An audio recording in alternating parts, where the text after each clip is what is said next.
was a disciple of his father on earth. இயேசு கிறிஸ்து பிதாவுடைய சிஷ்யராய் இந்த பூமியிலே He வாழ்ந்தார். learned from his father, அவர் தன்னுடைய பிதாவிடமிருந்து கற்றுக்கொண்டார், did, செய்தார், and then taught. அதற்கு பிறகு He உபதேசித்தார், learned, கற்றுக்கொண்டார், he did, செய்தார், he taught. போதித்தார். That is why the Father took him through every temptation that we have to go through. ஆகவே தான் நாம் கடந்து செல்லக்கூடிய எல்லா உபத்திரங்களுக்குள்ளாகும் சோதனைகளுக்குள்ளாம் பிதா இயேசு எடுத்து சென்றார். He overcame those temptations to sin அங்கே பாவம் செய்யக்கூடிய ஒவ்வொரு சோதனையையும் இயேசு மேற்கொண்டார். in the power of the Holy Spirit. பரிசுத்த ஆவியானவருடைய வல்லமையினாலே. And he did the Father's will. அங்கே பிதாவுடைய சித்தத்தை செய்தார். And then he taught. அதற்கு பிறகு உபதேசித்தார். That is what a disciple also does. இதைத்தான் ஒரு சீஷனும் செய்கிறான். He sits at the feet of Jesus like Mary.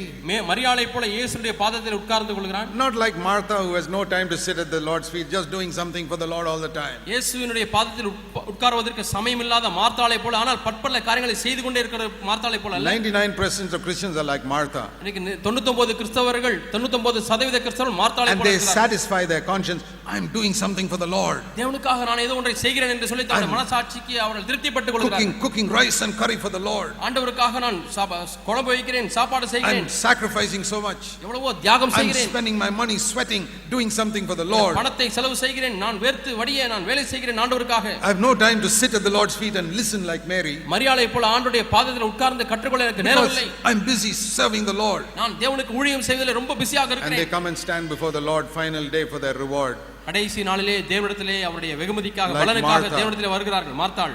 And the Lord will say, ஆண்டவர் சொல்வார், He'll put your name there. உங்களுடைய பெயரை அங்கே போட்டுக் கொள்ளுங்கள். You tried to do so many things for me. எனக்காக अनेक காரியங்களை நீ செய்ய முடியாத பிரயாசப்பட்டாய். I was not interested in any of those things. அந்த ஒரு காரியத்தில் கூட எனக்கு விருப்பம் இல்லை. You wasted your life. உன்னுடைய வாழ்க்கையை நீ வீணடித்து விட்டாய். Because you said, Lord, Lord. கர்த்தாவே கர்த்தாவே என்று சொன்னாய். You never sat at my feet to ask me what I wanted you to do. நீ என்ன செய்ய வேண்டும் என்று நான் விரும்புகிறேன் என்பதை என்னுடைய பாதத்திலே அமர்ந்து கேட்பதற்கு உனக்கு நேரம் இல்லாமல் போய்விட்டது. That's not a disciple.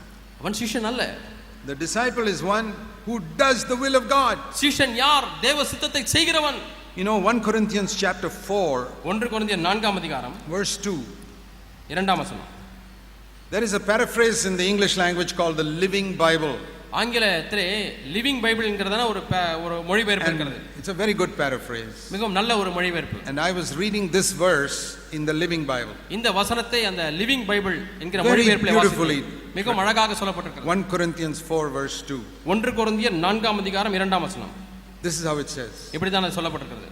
The most important thing about a servant, ஒரு வேலைக்காரனுக்கு இருக்கக்கூடிய மிக முக்கியமான காரியம் most important thing, மிகவும் முக்கியமான காரியம் is that he does just what his master tells him to do.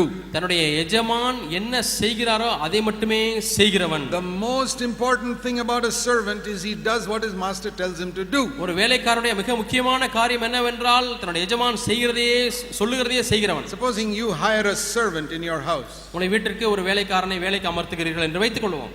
Maybe some lady comes to work in your house. உங்களுடைய வீட்டுக்கு ஒரு வேலைக்கார பெண் வந்து வேலை செய்கிறாள். And she does not ask you what should I do.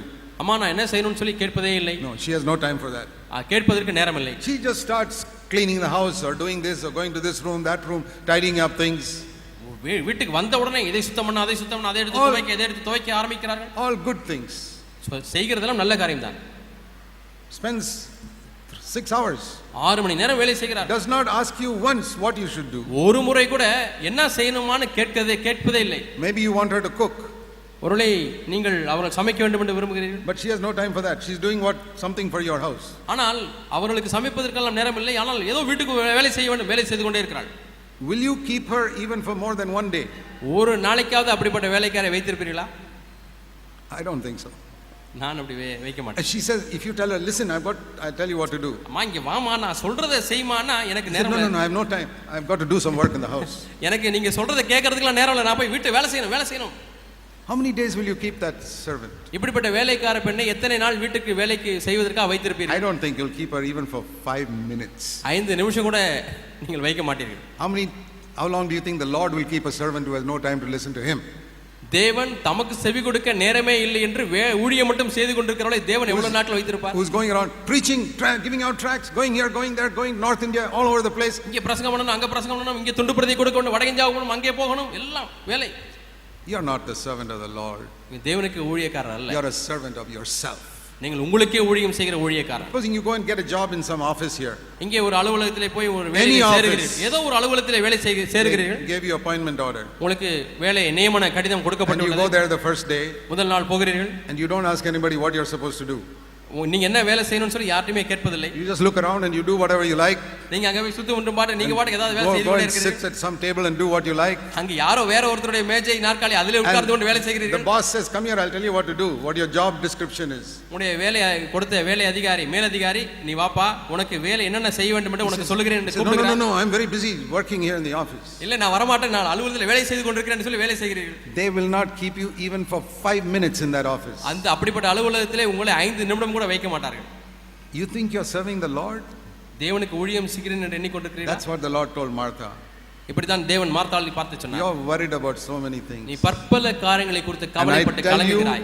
Many people when they stand before the Lord in the final day. நான் உங்களுக்கு சொல்லட்டுமா, கடைசி நாளிலே நியாயத்தீர்ப்பு நாளிலே அநேக தேவனுக்கு முன்பாக நிற்கும் பொழுது the Lord will ask them. தேவன் அவர்களை பார்த்து கேட்பார். Did you have a Bible?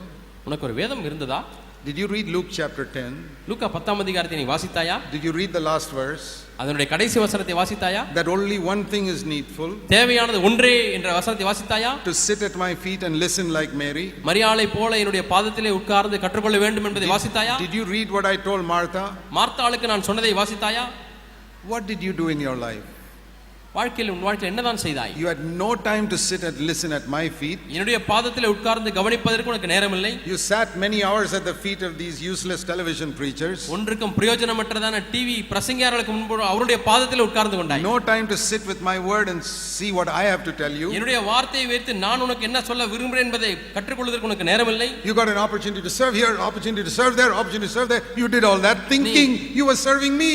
நீ இங்கே போய் ஊழியம் செய்ய வேண்டும், அங்கே போய் ஊழியம் செய்ய வேண்டும், அங்கே பிரசங்க வேண்டும் என்று அலைந்து கொண்டிருந்தாய். எனக்கு ஊழியம் செய்தேன் என்று எண்ணிக்கொண்டிருக்கிறாய். You were exactly like Martha. மார்த்தாளை போலவே நீ இருந்து விட்டாய். And if you had only read Luke chapter 10 verse 42, you would have understood. லூக்கா 10ஆம் அதிகாரம் 42ஆம் வசனத்தை மட்டுமே வாசித்திருந்தால் நீ விளங்கிக் கொண்டிருப்பாய். But you had no time for that. அதற்கு உனக்கு நேரமே இல்லை. Because you were too busy watching Christian television. கிறிஸ்தவ டிவி நிகழ்ச்சிகளை பார்ப்பதிலேயே உங்களுக்கு காலம் போதவில்லை. And when you were not watching Christian television, you were busy running around here and there doing whatever you felt you should do for me.